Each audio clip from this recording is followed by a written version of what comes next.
हाय दोस्तों, जरूरी जानकारी। अग्निवीर क्या है?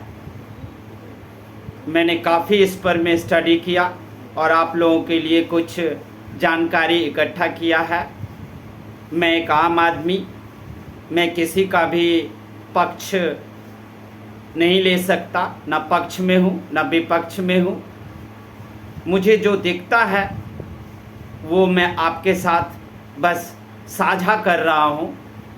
तो आप लोगों ने सुना होगा अग्निवीर योजना। ये भारत के यशस्वी प्रधानमंत्री मोदी जी ने इसे 14 जून 2022 को लागू किया। इसके बाद ये थोड़ा सा विवादों में ये योजना पड़ गया, लेकिन अगर आप इसकी स्टडी करोगे, मैं जो आपको सूचना और ज़रूरी जानकारी दे रहा हूँ उसके तहत जब आप इसको अंडरस्टैंड करोगे तो आपको लगेगा कि यहाँ पर एक तीर से दो निशाना मोदी जी ने किया है। लेकिन विपक्ष को उससे शायद, मुझे तो कुछ लेना देना नहीं होना चाहिए, लेकिन विपक्ष को तो सरकार की कोई भी काम अच्छा नहीं लगता है। अगर मोदी जी विपक्ष में थे तब उनको भी सरकार का कोई काम अच्छा नहीं लगता था। तो हम ना तो सरकार के पक्ष में और ना विपक्ष में। हम लोग देखेंगे कि हमारे लिए आज़ादी के बाद से कौन सी सरकारें अच्छी योजना लाई और कौन सी अच्छी नहीं लाई। हमारा फोकस सिर्फ उस पर होना चाहिए। ये पक्ष विपक्ष आपस में लड़ते रहेंगे, होता भी है, अपनी अपनी कुर्सी के लिए सब लड़ते हैं। राजनीति मतलब एक ऐसा गंदा जगह जहां झूठ ही चलता है।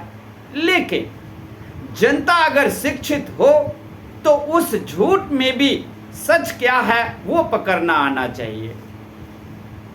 मैं कहूँगा हम सबको अग्निवीर का साथ देना चाहिए।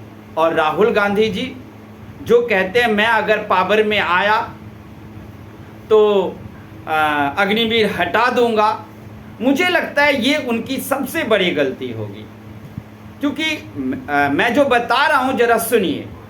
अग्निवीर, इसमें सरकार ने क्या किया कि हम जितने युवाओं को, यानी कि 17.5 साल से लेकर 23 साल तक के युवाओं को हम फौज में भर्ती करेंगे और उन्हें 4 साल तक ट्रेनिंग देंगे, 4 साल तक उन्हें रखेंगे, उनको हाई क्वालिटी की फौज तैयार करेंगे।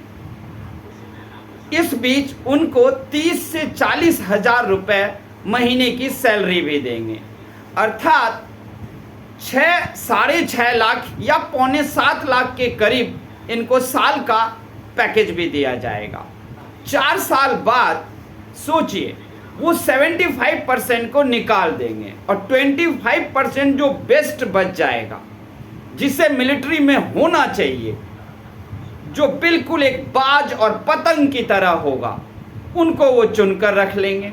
तो जरा सोचिए, हमारी मिलिट्री एकदम बेहतर कंपटीशन से आया हुआ, कंपटीशन वाले ट्रेनिंग से आया हुआ सारी मिलिट्री होगी।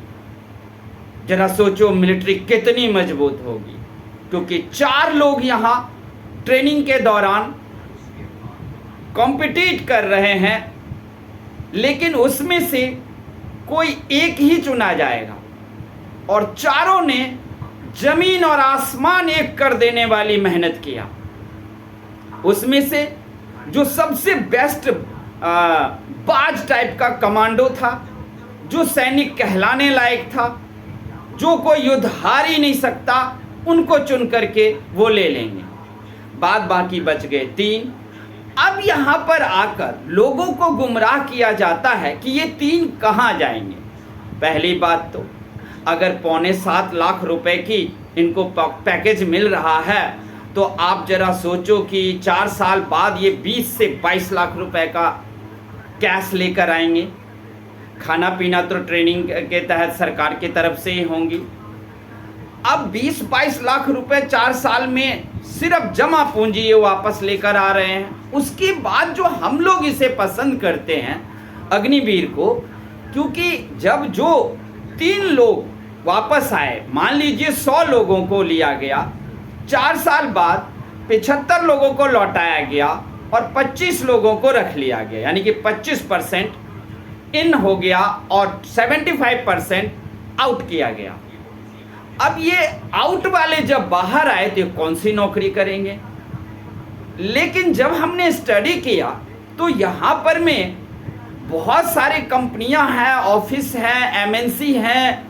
ये सारी कंपनियां अग्निवीर में जो छटनी करके लौट के आए हैं 75%, उनको ये लोग अपने यहाँ नौकरी, वॉचमैन, सुपरवाइजर, इस सब के पद पर रखना चाहते हैं।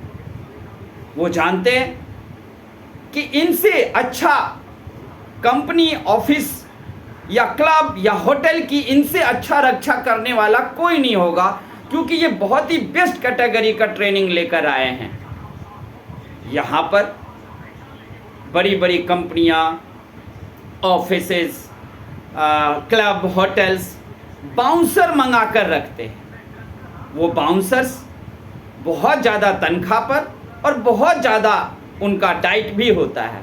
लेकिन हमारी मिलिट्री जो सुशासित ढंग से, शिष्टाचार से ट्रेनिंग लिया होगा, वो बिल्कुल एक स्टील का रॉड बनकर आते हैं और वो बाउंसर की तरह इतना तनख्वाह भी नहीं, थोड़े से कम तनख्वाह में वो काम करने को भी तैयार हैं। और सबसे बड़ी बात कि सभी कॉरपोरेट जगत इन वापस आए अग्निवीरों को पसंद करते हैं और उनको नौकरी देने के लिए वो ललायत हैं। बस पहली खेप वापस तो आए, 4 साल 2 साल और रह गए हैं, जब 75% वापस आएंगे और उनको जब मार्केट में जॉब्स मिलेंगे, देखना फिर वो कितना इसको अच्छा बताएंगे। क्योंकि वैसे अगर मान लो जितनी इंडियन फौज को चाहिए थी, जितनी संख्या में उनको सेना चाहिए थी, वो तो ले ही लेगा, और वो ले ही लिया 25%। 25 में वो अपनी ज़रूरत पूरी कर लिया। तो अगर खुले तौर पर जब ये नौकरी दे रहे थे कंपटीशन करके या पेपर लेके या अन्य तरीके से, उनमें जितने आते थे 25 को चुने गए, 25 ही रह गए। लेकिन यहाँ चुना हमने 100 और 25 को भारतीय सेना ने अपनी 25 से ज़रूरत पूरी कर ली और 75 को वापस भेजा। वो देश के अंदर उनको काम पर रखने के लिए हर एक आदमी तुरंत तैयार होगा, क्योंकि वो जानते होंगे कि ये मिलिट्री से ट्रेनिंग लेकर आया हुआ है। अभी भी मैंने देखा है बहुत सारे लोग हैं जो मिलिट्री से जब सेवानिवृत्त होकर वापस आते हैं तो उनको गनमैन के तौर पर होटल्स और अन्य कॉरपोरेट जगत तुरंत नौकरी दे देते हैं। तो ये तो जवान छोकरे सब होंगे वापस आए हुए, इनको तो और तुरंत लिया जाएगा।